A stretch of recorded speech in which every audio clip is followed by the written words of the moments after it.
Ever since you found out that your spouse was cheating on you, you can't seem to feel safe. You're nervous, you're reading into every little thing. You catch yourself overthinking, maybe even asking yourself the same question on repeat. Why didn't I know? Why didn't I know? Why didn't I know? So stop right there. That's not you being crazy. That's your body doing exactly what it was built to do after betrayal. I can remember using that question, why didn't I know? Why didn't I know I had this problem that was going on in the middle of my life in my family? I have had plenty of friends that have gone through this and also said to me the very same things. Cheryl, why didn't I know? I have a lot of clients that come to me, the partners that have had to deal with this, and they ask the same question, why didn't I know? So today we're going to reset your body. We're going to get you out of survival mode, which is that's what this is about, asking these questions over and just constantly checking. And we want to get you back into rest mode or relaxation mode with 5 tips. And so stay to the end because the bonus tip is the fastest one you'll ever use. I use it in almost every one of my therapy sessions. So, okay, let's talk about stressful feelings. Let's start with a scan. Are you on edge right now? Are you nervous? Tight in your chest or your shoulders? Just go from the top of your head all the way down to your toes and just notice, like, where is the stress being held? Where are the feelings? So when those feelings show up in your body, they're going to be usually in 3 different areas. A trigger happens and then you have 3 different ways that your body can respond. The first way is it can overreact. You can have anger that turns to rage. You can have sad moments that turn into severe depression. You can have these spiraling thoughts that come out of manic kind of thinking. You can have anxiety that starts turning into panic attacks. You even have dark thoughts about not wanting to be here anymore. Those are some of the things that come on board, and that's your fight or flight response. I just need to move out of the problem. I need to get away. And this is one of the ways that people do it. They escalate up the emotion. Another way that people handle these feelings is that they just actually underreact. They go numb, they're flat, they're shut down. They may be standing there listening to you, but not listening to you, so they're checking out. That's your freeze response when you find yourself doing that. The other way to deal with feelings is to actually have a reaction. Maybe you cry, maybe you're angry, maybe you have a variety of feelings and you stay in those feelings and you feel them. And then afterwards, you don't just move away, you actually go into problem solving. And when you go into problem solving, that's where the healing, continues to progress. And that's where you end up on the other side feeling like I have control in my life again. So here's the first tip in dealing with stressful feelings. Once you notice which response you're in, overreact or underreact, I want you to just name it out loud. I'm in fight or flight. I'm freezing right now. Naming it interrupts the spiral and brings your thinking brain back online. Pair it with a quick grounding exercise. So once you've named it, then do this next piece, which is look around, five things that you can see. I can see a chair, I can see a curtain, I can see a printer, I can see a lamp. Just notice the 5 things you can see. 4 things that you can hear. I hear a clock ticking, I hear a fan whirring, I hear bells ringing outside. I hear myself talking. Then there's 3 you can touch. So I can touch the surface of the table, I can touch the keys on the computer, I can touch the material of my shirt. Then the next one would be smell. If it's raining and the dogs have come inside, then you might have a doggy smell. Or maybe you're wearing perfume, or maybe you were doing cleaning around the house and you've got that fresh scent. So just notice what that might be. And then one thing that you can taste, whether it's a little piece of candy, just figuring out like how to get that taste bud sensation as well. So the 5 things: seeing, hearing, touching, smelling, and tasting. You're telling your nervous system, I'm safe right now in this moment, and I know what's going on around me. So let's look at the next thing that happens. So it's sleep. Your sleep is se severely deprived. You're scared to sleep because the second you close your eyes, you might relive it all over again in a nightmare. I've had some people have nightmares of the exact moment when they've had discovery. I've had people have some bizarre series of things that show up in their dream or their nightmare and they don't quite understand what it means, but it's pretty symbolic of something bigger. I've had people have views or thoughts about the future and where things are going, and that can also be scary for a person. So there's a lot of things that can go on when you fall asleep, and it's definitely one of those things where you don't want to fall asleep because you don't want to have to deal with that fear. So here's the tip. I think it's pretty important for you to build a wind down routine before bed. You know some of the standards, do some relaxation techniques like meditation, do some yoga nidra, which is a different kind of meditation. Man, that knocks you out, and I've had plenty of people who've had insomnia tell me that yoga nidra was the one thing that changed them, even if they tried it before. When I gave them guidance on where to look, then all of a sudden it worked this time, and I've gotten text messages. Wow, that was great. I'm just gonna point you towards videos. Maybe at some point I'll actually have a yoga nidra on here. Breathing exercises. So many different ways to do breathing exercises. Belly breathing, deep breath in, full breath out, box breathing, you name it. There's just a variety of types of breathing, and we're going to do one later. So let's see. In addition to getting your routine down, just you calming your nervous system down, you want to get your room ready for sleep. So turn the lights down. Don't be using the technology stuff because your eyes need a break from the screen so that it can start winding down and you're signaling we're getting ready. Set the temperature in the house or in your room to cool.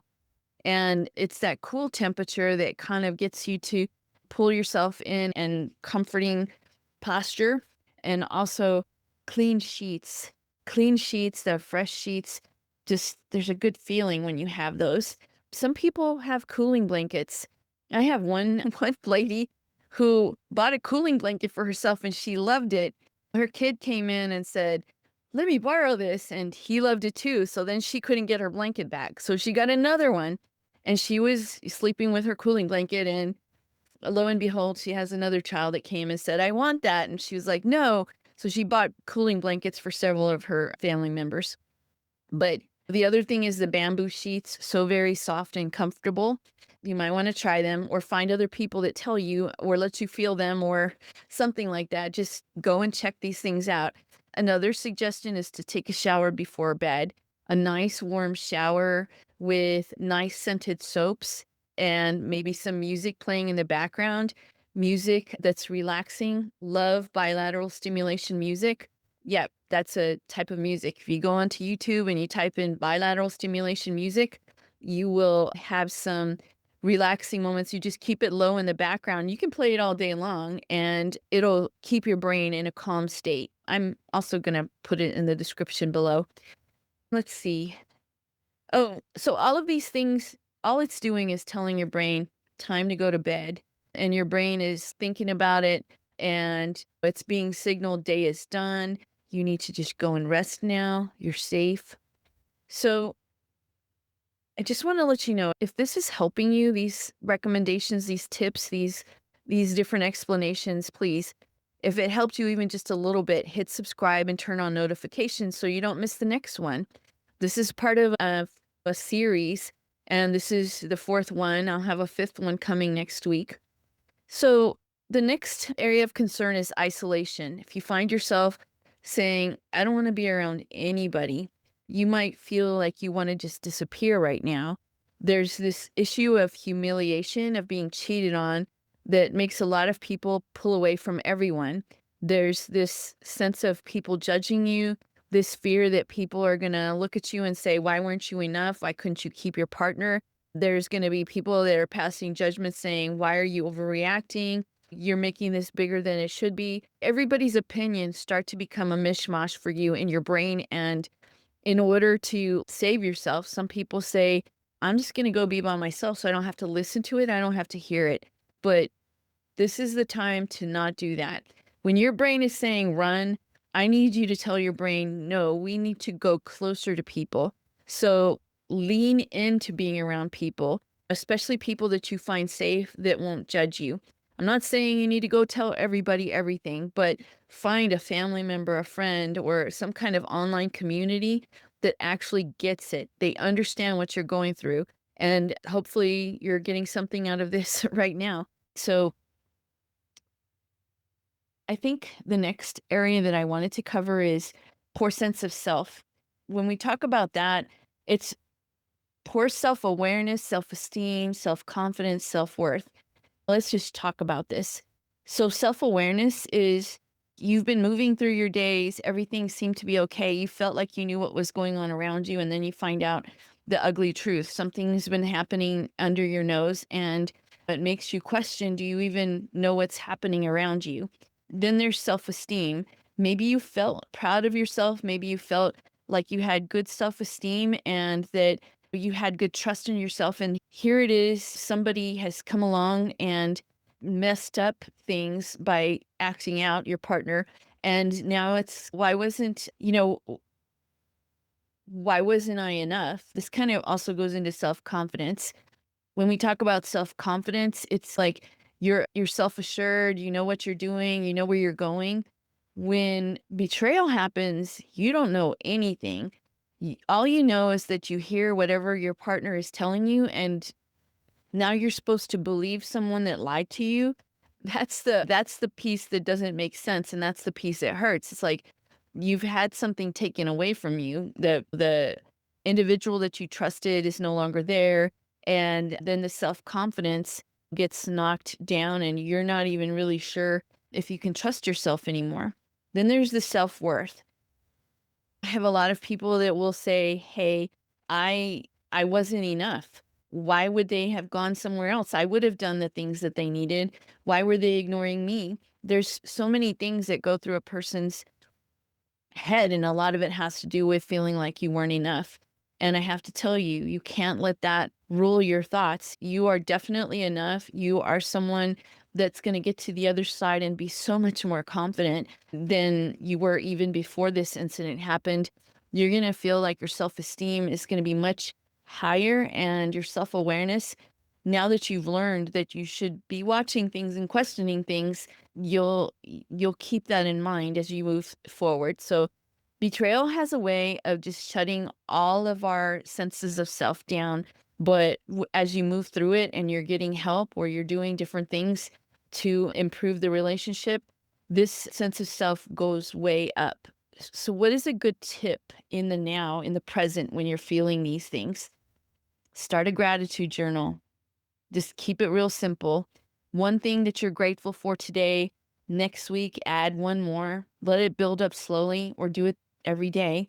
Let yourself remember that the good that's already here and the good that's still coming. A gratitude journal can be done in so many ways. I can remember saying, I don't do journaling because it was confusing to me to sit there and have to think about things, and then also painful things. But what I ended up learning was there's different ways to do these kinds of things. It could be just feeling great today, went jogging, or it could be that you drew a picture of something that really made you feel a certain strong emotion. I've seen some beautiful pictures that some of my clients have done, and I'm sitting there thinking, these are incredible. I wish I could take some of these and share them with people, but I always leave that for their own personal. That's theirs. It's not mine to keep, but they are beautiful. And I think about what that's like to be able to share with other people, and other people feel like it resonates with them. So I always encourage people to think about sharing those things either through other groups or with other women that they've met that have struggled with this. So gratitude journal is really good. The other piece about a gratitude journal is, as you're writing, it's like the thoughts that are in your head that are going on in your brain, maybe even the circular thinking, the constant thinking, all of that is going from here down through your arm, left or right arm, and into this utensil, the pen or a pencil, and you're writing in a book or a journal. And so it's stimulating you in three different areas. It's the thoughts that are going on, it's going through physical touch. It's got a visual component to it, and it's also got this like calming effect to you. So I like only now, I didn't used to. So make it whatever it is that's most comfortable for you.